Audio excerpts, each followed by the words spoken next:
পুরান ঢাকার অন্যতম খাবার হচ্ছে চাপ, বিফ চাপ, মাটন চাপ, চিকেন চাপ। তো আজকে আমি আপনাদের সঙ্গে শেয়ার করব আমি যেভাবে তৈরি করি বিফ চাপ।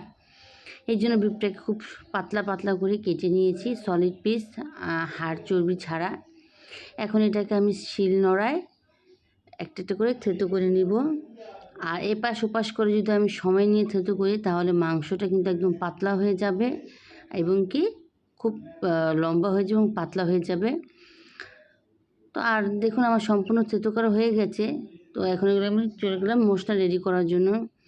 আদা রসুন পেঁয়াজ আর হচ্ছে গিয়ে নিয়ে নিলাম কাঁচা পেঁপে খোসা সহ, এতে করে তাড়াতাড়ি সেদ্ধ হয়ে যাবে। শুকনা মরিচ, গরম মশলা, জর্দা রং, জিরার গুঁড়া, টেস্টিং সল্ট, লবণ এবং নিয়ে নিয়েছি গোলমরিচের গুঁড়া, টক দই, সয়া সস আর হচ্ছে নিয়েছি লেবুর রস। এখন এটাকে পেস্ট করে নিয়েছি মশলাটা। এখন সম্পূর্ণটাকে ঢেলে দিচ্ছি।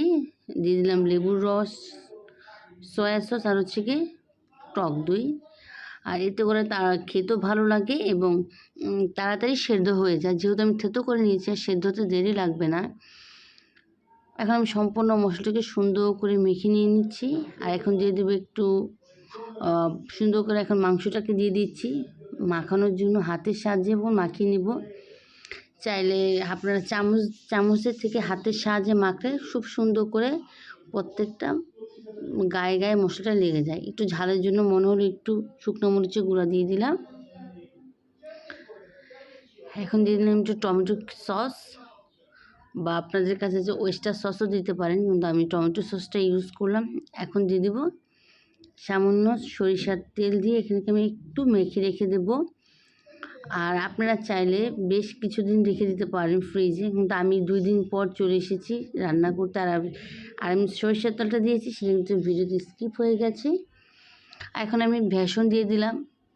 বেসনের 3 টেবিল চামচ পরিমাণ বেসন দিয়ে খুব সুন্দর করে মেখে এটাকে এখন আমি ডুবো তেলে ভেজে নেব।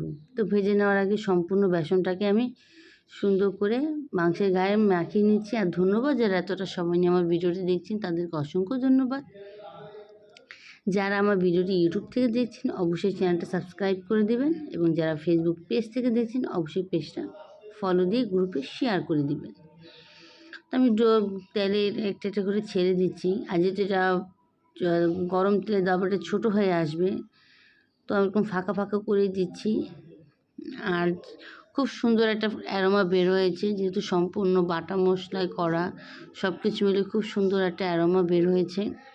এখানে এটা কিন্তু অবশ্যই হাই হিটে ভাজতে হবে, যেহেতু আমি 2 দিন এটাকে ফ্রিজে রেখে দিয়েছি। আর যেহেতু টক দই সব কিছু দেওয়া, তো মাংসটা সেদ্ধ হতে সময় লাগবে না থেতো করা। দেখুন খুব সুন্দর করে ভাজা হয়ে গেছে। এমন করে আমি সবগুলোকে ভেজে নিয়েছি। আর আমি এক এক করে সম্পূর্ণগুলো প্লেটে তুলে নিচ্ছি। ভিডিওটি ভালো লাগলে থাকলে অবশ্যই চ্যানেলটা সাবস্ক্রাইব করে দেবেন। ধন্যবাদ।